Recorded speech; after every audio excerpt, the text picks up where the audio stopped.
Hello friends नमस्कार आउ एक नुआ वीडियो रे आपण मानकु अनेक अनेक स्वागत। आशा करुँची वीडियोटी आपण माने एंड जाए निश्चय देखिए। इटा स्टेट बैंक ऑफ इंडिया तरफ नोटिफिकेशन टी आसी डिटेल्स रे एंड जाए देखंतु डिटेल्स रे आपण माने सब किछि जानि परिबे। ठीक अछि।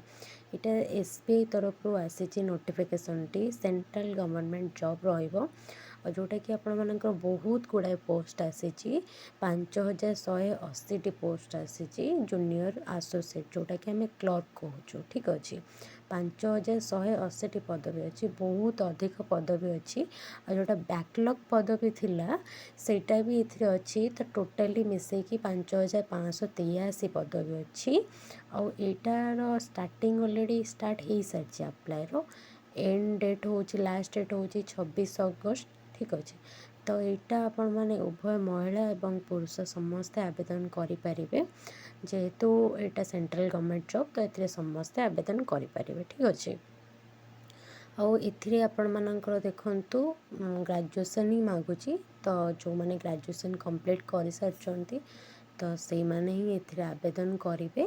देखो ये मेंशन अच्छी जो मैंने पास्ट ग्रेजुएशन जो मैंने ऑलरेडी माने कर सारी कंप्लीट तो सही माने ही केवल आवेदन करेंगे।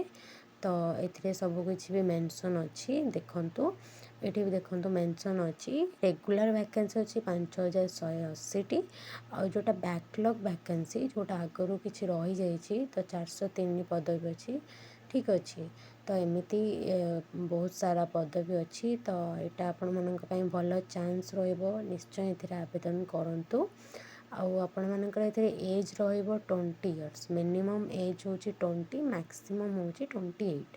ठीक अच्छे तो जो मैंने ग्रेजुएशन कंप्लीट कर सारी से 20 ही सारी तो से मैंने निश्चय आवेदन करूँ।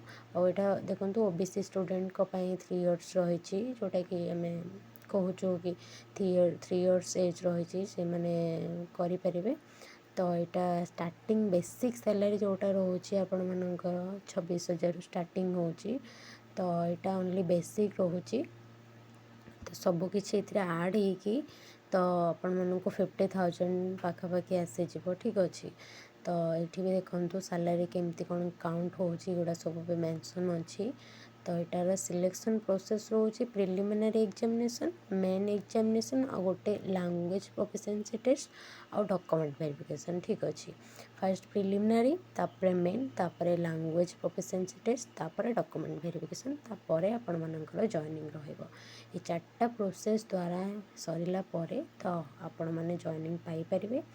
प्रिलिमिनरी एग्जामिनेशन रोचे देखो इंग्लिश रोचे English language 30 question 30 marks numerical ability 35 marks reasoning भी सेम रोचे टोटल क्वेश्चन रहिबो 100 मार्क्स रहिबो 100 आवर रहिबो टाइमिंग पीरियड 1 आवर और नेगेटिव मार्किंग माने मार्किंग भी अच्छी ए 0.25 नेगेटिव मार्किंग यहाँ तो सब रोचे ए भी अच्छी नेगेटिव मार्किंग।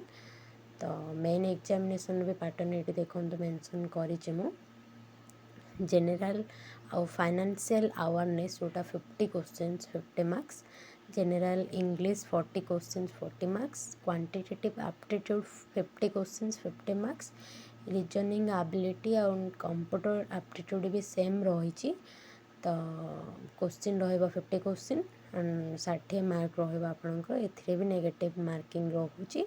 ठीक अच्छे तो ये आपण आवेदन करने आपण मैंने ऑनलाइन आवेदन करेंगे तो ये आपण को फीस लगे 750 टंका जो मैंने जेनेल EWS OBC तो एम को 750 तो जो मैंने SC ST कैंडिडेट तो से नो फीस कौन भी फीस लगे ना आपण मानक आपण मैंने एमती ही अप्लाई करें कौन भी फीस दवाक पड़ो ना।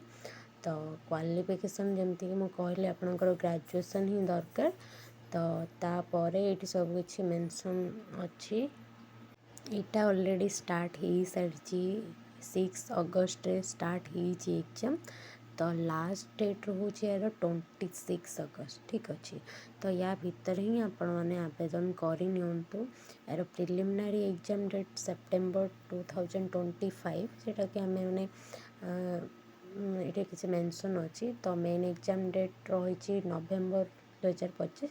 ତ ୟାରି ଭିତରେ ହିଁ ଏକ୍ଜାମ୍ ହେଇଯିବ, ଠିକ୍ ଅଛି। ତ 26 ଲାଷ୍ଟ ଡେଟ୍ ରହିଛି। ତ ୟା ଭିତରେ ଆପଣମାନେ ଆବେଦନ କରନ୍ତୁ ୱେବସାଇଟ୍କୁ ଯାଇକି, ୟାର ଯେଉଁଟା ଆମର ରହୁଛି SBIର ୱେବସାଇଟ୍, ଠିକ୍ ଅଛି। ତ ଭିଡ଼ିଓଟି ଯଦି ଆପଣମାନଙ୍କୁ ଭଲ ଲାଗିଥାଏ ତ ଲାଇକ୍, ସେୟାର, ସବସ୍କ୍ରାଇବ୍ ନିଶ୍ଚୟ କରନ୍ତୁ। ରହିଲି, ଜୟ ଜଗନ୍ନାଥ।